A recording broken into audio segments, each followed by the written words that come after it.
తీసుకోవట్లేదు.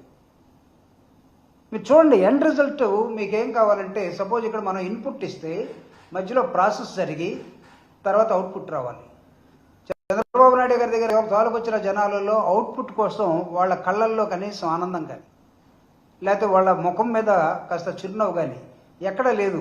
ఏమైనా నిజం చెప్తాడా ఇతనని ఒక ఆలోచనతోటి వాళ్ళు చూస్తూ ఉన్నారు. నేను ఇక్కడ నా ప్రెస్ మీట్ ప్రధానమైన ఉద్దేశం ఏంటంటే, చంద్రబాబు నాయుడు గారు ఈరోజు తను దాదాపు 1.5 అవర్ మీటింగ్లో కేటాయించినటువంటి సమయం మొత్తం తప్పులతోటి జగన్మోహన్ రెడ్డి గారు ప్రభుత్వం చేసినటువంటి అభివృద్ధి సంక్షేమ కార్యక్రమాల కన్నా ఇతను హిమాలయ పర్వతాలంత ఎత్తుగా నేను చేస్తున్నాను, కానీ అది మరుగుజ్జు అనేది అందరికీ తెలుసు.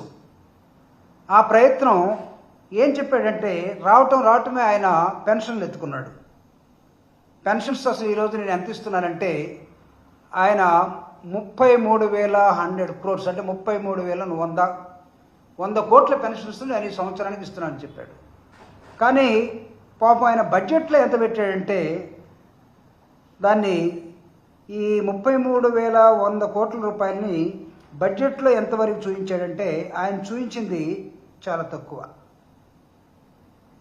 బడ్జెట్ గ్యాపు దాదాపు 5 కోట్లు గ్యాప్ కనపడుతుంది బడ్జెట్లో చూపించిన దానికి ఈయన చెప్పేదానికి. అంటే 37,100 కోట్లు మైనస్ 500,116 crores చేసుకోండి. అంటే ఇంత వేరియేషన్, అంటే ఇన్ని రేషన్ కార్డులని అతను కుదించబోతా ఉన్నాడు.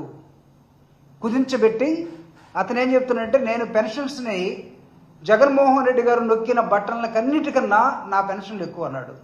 జగన్మోహన్ రెడ్డి గారు నొక్కిన బటను వాల్యూ ఎంతో తెలుసా?